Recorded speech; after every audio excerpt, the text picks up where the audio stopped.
From calling out ignorant interviewers, Just because you're offended, it doesn't mean you're right. to harshly critiquing them. Congratulations on already fucking it up. It's next week, you moron. Here are 8 times Ricky Gervais shut down disrespectful interviewers. Starting with an infamous 2018 interview on The View, where Ricky schooled Joy Behar on his style of comedy. Well, when you go on the Golden Globes, a lot of time you are politically incorrect and hilarious, of course. Thank you. And so, Thank you. so this is, Well, yeah. yeah, well, that's the thing about offence, isn't it? When people Yeah. say they're offended, it's that just because you're offended, it doesn't mean you're right. You know, it's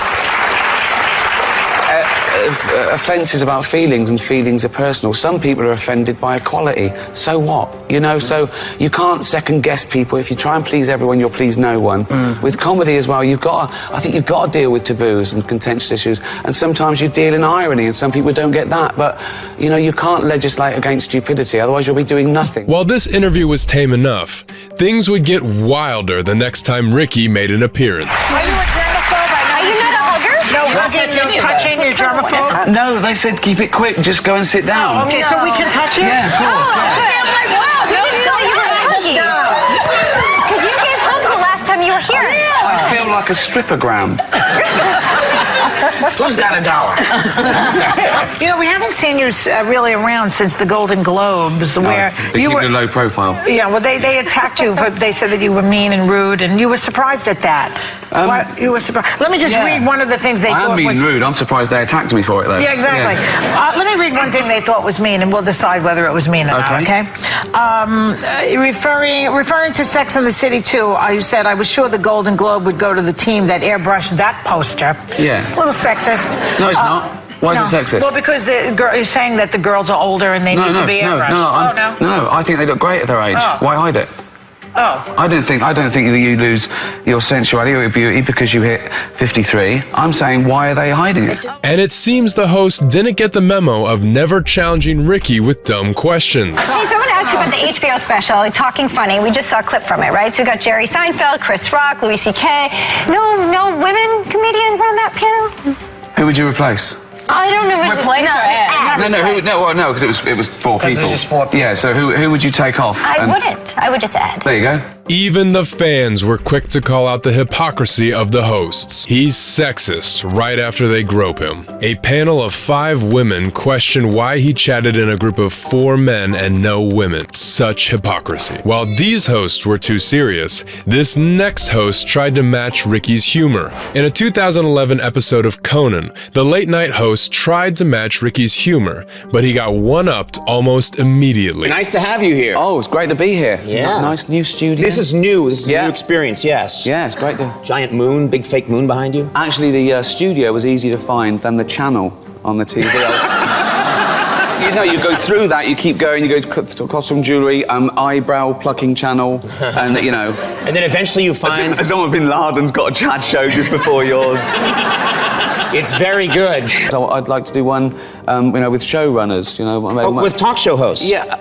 You should do one with talk show hosts. Yeah, I was thinking that just the crew. Me, Leno, obviously, brilliant. David Letterman, Yeah, King, yeah. and Jon Stewart. It was And then anyone else? I mean, there could be... we could do 2. I mean, there's a lot of chat shows, so we could do 2. Maybe, who else is there? Craig Ferguson, he's great. Jimmy Fallon. Right. And then what if you expanded it and got even more people in there? You could probably... Larry Sanders. Okay, Larry Sanders is fictional. So, I'm ready. Come on! George Lopez. Yes! And then I could come out at some point and just bring you all tea, and then you could dismiss me. Run along. I start to talk. No, not a word. Out you go. But when Conan went to his usual antics, Ricky quickly put him back in his place in the best spirits.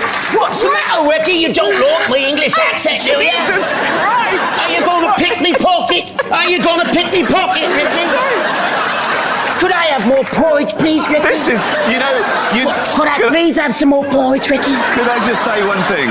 You know this is a breakdown, don't you? Yes, I do. Proper breakdown. I'm having a horrible breakdown right Jesus now. Christ. Please, let's go to commercial. I need to take a lot of medication right away.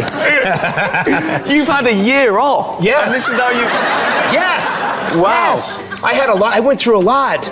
I've been treated with all kinds of chemicals. Your job last year was growing a beard. Right. Do you like me beard, eh, Ricky? Okay, this is mental. He's absolutely lost it. This friendly feud produced comedic gold, and this next interview was no different. Ricky Gervais and Brad Blanks have hilariously butted heads many times, but during a 2013 premiere, things went off the rails. All right, there's Ricky over there. He's already heckling me.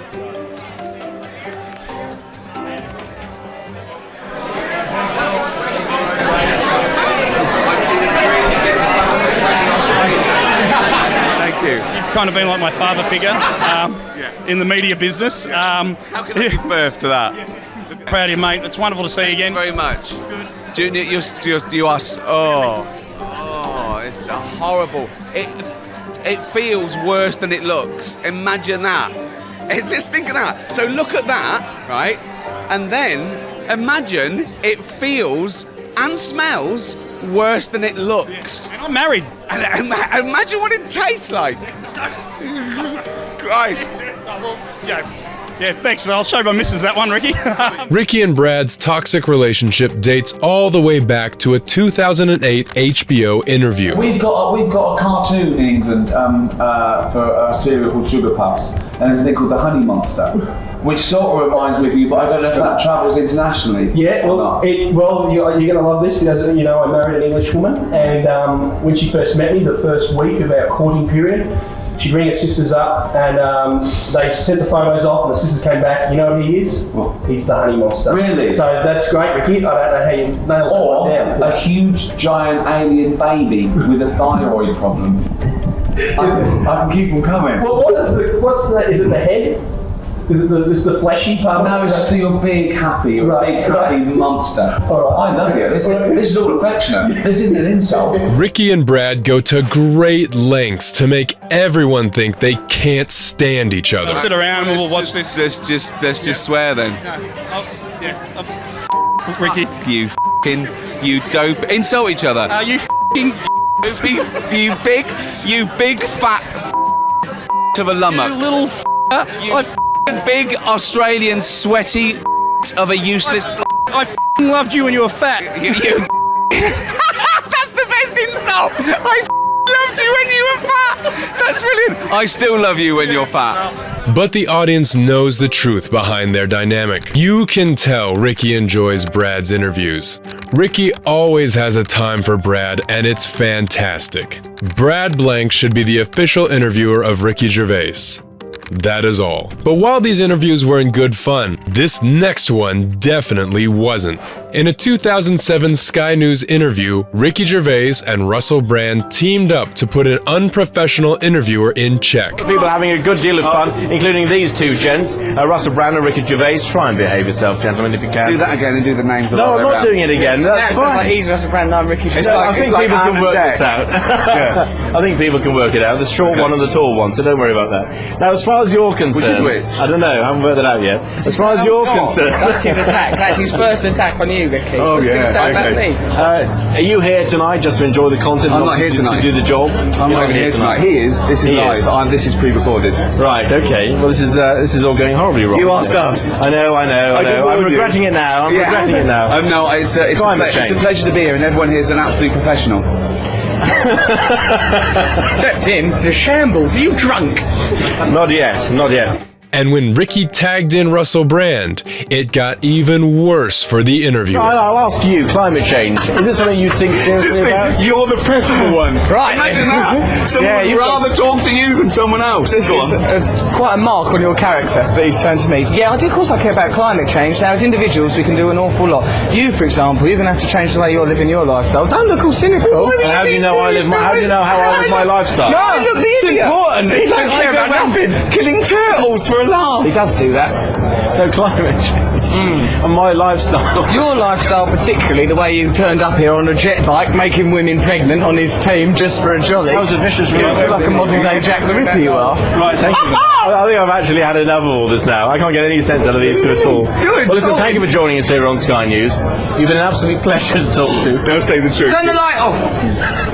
While this interview was an easy roast for Ricky, he had to turn it up for his next victim. In an interview with Alan Carr, Ricky took things from appreciation to embarrassment in an instant. You're one of about 5 people that have been invited round my house. I'm a very sort of private person, apart from, like, you know, workmen and postmen. You make me feel special. Yeah. That Alan Carr, a postman round here? Refuse collector? Yeah, well, at least they're useful. There's a point to this.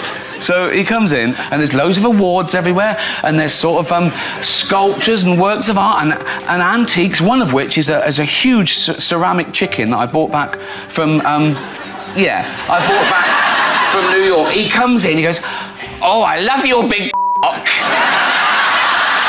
What's this then? In another Chatty Man interview, Ricky and Alan cemented how good they were at friendly fire. Oh, no funny business. There you go. Not on this show. Oh, no, it's a joke. That's you wearing. I love that. You're turning up in a grey, something they wouldn't even have in TK Maxx. Look at it. Alan was able to go toe-to-toe with Ricky, but this next interviewer struggled to handle the comedian's tantrums. In a 2017 interview on The Tonight Show, Ricky turned Jimmy Fallon's good intention into a moment that made Fallon second-guess himself. David Brent is back. I want to talk about it because this is going to be I love that character. Oh, thank you very very much, by the way. I look great. Yeah. Is that sarcasm? No, it wasn't. You see, this is the thing with you. It's a talk show. Oh, you look great. Even though, look at me. Of course I don't look great. Look, I'm worse than last time. Last time we talked about getting old and losing my hair and distended testicles, and now it's 6 months later. So now it is worse because I'm getting fat again. Which is listen, right. I know it's not terrible. You're not going to see me on one of those documentaries yet, but it's a slippery slope, right? And Ricky's rant would only make Jimmy regret the moment he ever threw the compliment. See, this is the problem. You think, oh, you're all right, but then you see those guys on documentaries, and they're like £700, and I'm thinking, but when they got to £300, didn't they go, oh, this is a bit much? Do you know what I mean? How it's not a surprise to become £700. You have to work at it every day. So when they were weighing themselves and they had to get the neighbour in to tell them what the scale said, wasn't that a clue? If you can't, I mean, my penis is small, but I can still see it. But when you can't, what I'm saying is, but I own it. I'm putting on weight again because I'm eating too much. I'm not one of these people that makes excuses that says, oh, it's glandular. It's never glandular, right? Ricky's antics made fans appreciate him totally ruining Jimmy's interview. It all went downhill from, "You look great," the only guest Jimmy can't interrupt. We just found out how Jimmy's real laugh sounds. There is no sound. But while Jimmy faced the heat solo, in the next interview, Ricky's focus shifted to his co-guest instead of the interviewer. On the Graham Norton show, Ricky teasingly went after Rebel Wilson as she shared her childhood dreams. Now, Rebel Wilson, yeah. Is it real that you did want to be a rapper, you and your sister? Yeah, I had a little group with my sister Liberty, and we went in like shopping centre talent contests to try to make money. Contest. Yeah. What, just turn up? Yeah, like in the middle of the shops, and like there's a little stage, and like little local kids get up and do an act, and like you might win like $10. And But you then had a he could buy name. Your act had a toy. name, didn't it? Oh no, it was just like two sisters. Like it didn't really have a name. I never knew you were this weird. Norton's interviews are always light, but the next one took a slightly more serious turn. In a 2006 interview on Friday Night with Jonathan Ross, Ricky Gervais called out Jonathan for some of his misguided comments. Ricky Gervais, ladies and gentlemen. Ricky, it's weird, it's genuine, it's exciting and a pleasure to have you back. You've been on this show so many times, it's like you're my sidekick or something here. Yeah. Now, a new Just show clips. A new series of extras starts this week. Congratulations on getting a second series, essentially, but also... Congratulations on already up. It's next week, you moron. It's a more traditional sitcom. It looks a bit postmodern with a sort of meta level of, a play within a play, but it's, we think it's funnier. You're a film reviewer, you should know these words. That was like a proper answer to a proper question then. I know, so you'll cut it out. No. But Ricky wasn't about to let Jonathan get any hits in. I do look a bit more like Parker these days, I don't know, that's the problem. You're getting me confused. He's checked himself in trim. Look at you. Undo the button. Go on, let it hang out. Look at this. Look at this. Nothing no, there. There's nothing there. Fucking let it go. What? Look at that. What? And the fact that fans can't tell if they're serious or not makes it even better. How can you tell if British people are friends? They lash into each other with bread knives. Love Ricky. These two are good friends and can push the boundaries with each other. In his interview with David Letterman, Ricky turned a potential insult about his Golden Globes antics around in the best possible way. We do have a woman, depending on what security did with her, but we have in the audience who had a series of questions about your behavior on the Golden Globes. Okay. The references were golf, you playing golf, and your penis. Does that ring a bell? What? Does what ring a bell? Yeah. It's a good party trick. Get me a bell and I'll do my best. It is a good party trick. There's no...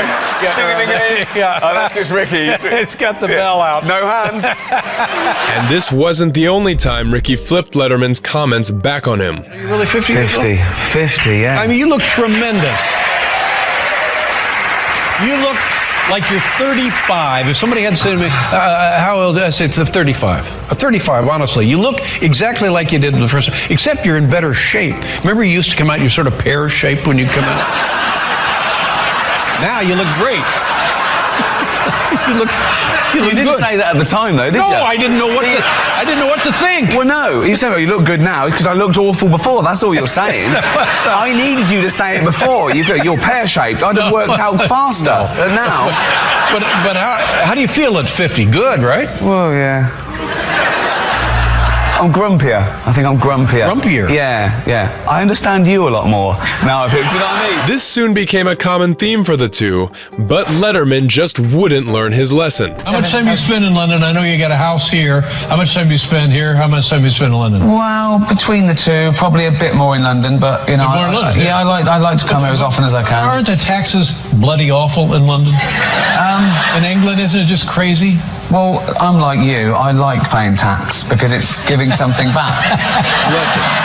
Even with their digs at each other, fans could feel their chemistry shining through. The chemistry and friendship between these two, impeccable. When Dave has an interest and a respect for his guest, he's amazing. The two of them are so great together. Best interviews. Smart, awkward, brutal, silly, but always funny.